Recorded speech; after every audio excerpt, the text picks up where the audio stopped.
Akkam jirtu nagaa keessanii isiniin jechaarraa dhimmoota jara kanaa fi jaras gubbaarratti argaa jirtan kanarratti kan wajjiniin haasofnu ta'a. Kan jalqabaa dhimma jara kanarratti yeroo haasa'u suuronni namoota lamaan kana miidiyaa hawaasaa addumaan immoo feesbuukiirra naanna'aa jira. Dhimma kanarratti yaada mataa koo kanan kennu ta'a. Inni kan biraa immoo dhimma waaqooti. Dhimma waaqoo egaa maree kornii irratti erga dhiyaatee booda ajandaa guddaa miidiyaa hawaasaa kana ta'eera. Kanarrattis yaada mataa koo kanan kennu ta'a gadhumaatti na dhaggeeffadha. Dhimmi biraa immoo kan baay'ee nama gaddisiisudha. Namoonni 9 du'aniiru. Namoota 9 kana keessaa namoonni 7 immoo ogeeyyii fayyaatii baay'ee nama gaddisiisa. Dhimmoota kanarratti kanan haasa'u ta'a egaa ani gammachuu ufaati. Odeeffannoo akkan argachuuf sabskiraayib gochuun dagatina na waliin tura. Itti fufnu kan jalqabaa dhimma suura as gubbaarratti argaa jirtan kanadha. Egaa namoonni kun lamaan akkuma namoota kaanii wal jaalatanii guyyaa kaleessaa immoo jilbeeffatee gaaffii natti heerumtaa jedhu isheedhaaf dhiyeessee isheenis tole jettee fi qubeellaa isheedhaaf godhe. Egaa namoonni kun lamaan akkuma namoota kaanii suura isaanii miidiyaa hawaasaa garaagaraa irratti qooduudhaan gammachuu isaanii ibsatanii isaan booda namni baay'een qabeenya ishee ilaaleetti ishee jaalatee kana sana jechuudhaan sababa garaagaraa dhiyeessaadha kan jiru. Garuu isheen qabeenyaa qabaattu hin qabaatiin illee namni beeku tokko hin jiru. Sababa garaagaraa dhiyeessanii isaan hamachaa jiru yookiin immoo ajandaa miidiyaa gochuudhaan isaanitti qoosaa muudii isaanitti qabachaa jiru jechuudha namoonni baay'een. Namoonni baay'een immoo akka isaanitti qoosanii sababa guddaa kan ta'e dhimma furdina ishiiti. Egaa akkuma asitti argaa jirtan obboleettiin keenya kun qaamni ishee baay'ee furdoodha. Furdinni ishii kun immoo tarii rakkoo fayyaarraa ta'uu danda'a, tarii rakkina hoormoonii wayii ta'uu danda'a, tarii maatiirraa kan dhaalte ta'uu danda'a. Wanti beekamu hin jiru. Furdoodha jechuun dirqama umuriidhaan isa caaltii haadha isaa taate jechuu miti. Tarii umuriin ishii xinnooyyuu ta'uu dandeessi.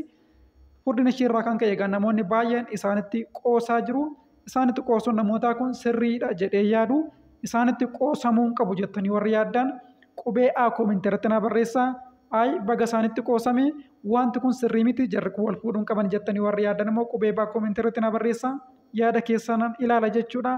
Ani gammachuun gama kootiin jara kanarratti qoosamuu hin qabu. Isheenis furdattuyyuu akkuma nama kamiyyuu namadha. Gaa'elli ishii barbaachisaa heerumuu qabdi jedhe namana jechuudha. Kan itti aanu immoo dhimma waaqoo yookiin immoo hirkooti. Maree kornee irratti dhiyaatee erga dubbii hunda xumureetii booda dhumarratti yaada inni kenne kana ilaalame. Asii dhaamsan dabarsuu barbaadu tokko jiraate egaa dhimma nuyi amma haasofne ifaa ta'u jennee uummataaf haasofne dhimma dhuunfaadha. Namoonni wantoota kana ilaalanii namooti yaada nuyi kaasne kana dhaga'anii gama kamittuu yoo ta'u ofuma tilmaama mataa isaanii yaada isaanii nama tokko arrabsuu abalutu balleessee abalutu godhee maal kana gochuu nama ba'een dubbanne tokko irratti waa dubbachuu yookiin namuma dubbate irratti iyyuu isa akka godhan hin barbaadu. Yaada isaanii utuma of biratti qusatanii jedhee yaada.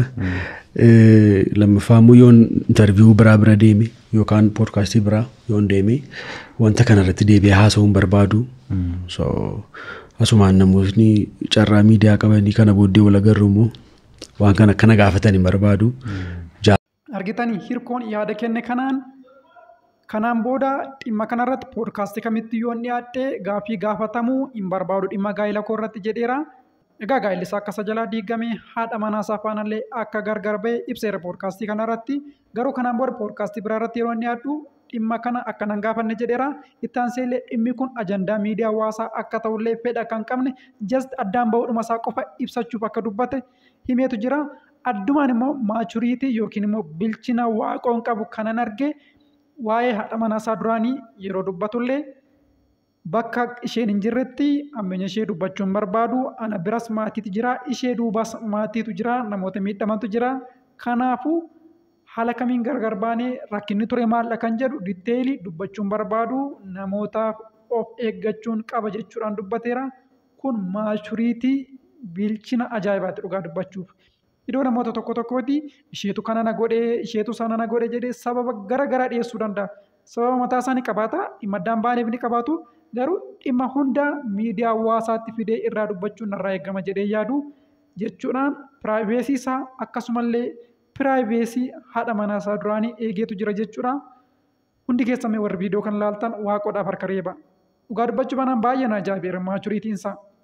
Waan salphaa miti kan isarra ga'e gaa'ela isaati kan isa jalaa diigame meebii rakkoon isa biraa ta'uu danda'a, rakkoon ishee biraa ta'uu danda'a. Hundi keenya iyyuu waan beeknu hin qabnu. Garuu Dhimmi kun ajandaa miidiyaa hawaasaa akka ta'u kan barbaannee fi dhimma kana irratti poodkaastii biraa irratti gaafatamu akka hin barbaannellee ibseera. Namni baay'een garuu dhimma kana tiiktookiitti, feesbuukiitti fuudhee bahuudhaan ajandaa guddaa ta'eera jechuudha torban darbe kana keessa. Egaa waaqoon yeroo nama baay'ee kofalchiisuu diraamaa garaagaraa, koomeedii garaagaraa yeroo dhiyeessuu ofiisaas peenii ni qabaa. Dhukkuba kana danda'eetidha jechuudha. Akkuma baay'een keessan beektan namoota abbaasaa isa jalaa ajjeessaniif dhiifatama godheera.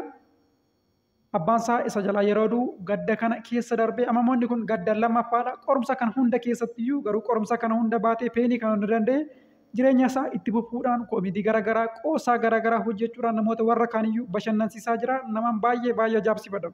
Naman baay'ee ajaa'ibsiifadha dhugaa dubbachuuf namni kun nama qoosaa qofa osoo hin taane nama bilchina guddaa maachuriitii guddaa qabudha. Waaqoodhaan teenkiyuu jenna. Dhimmi biraa kan baay'ee nama gaddisiisu taate torban kana keessa ta'e namoonni 9 du'aniiru. Namoota 9 kana keessaa immoo namoonni 7 ogeeyyii fayyaati. Taateen kunis kan ta'e godina Shawaabaa magaalaa Olanciitii keessattidha. Egaa ogeeyyiin fayyaa aanaalee godina Arsii garaagaraarraa walitti qabamuudhaan qormaata sadarkaa guddinaa barnoota isaanii qoramuudhaaf gara yuunivarsiitii Harammayyaa utuu deemaa jiraniiti. Balaa konkolaataa isaan mudateen lubbuun namoota 7 kan darbe kun baay'ee oduu nama gaddisiisudha.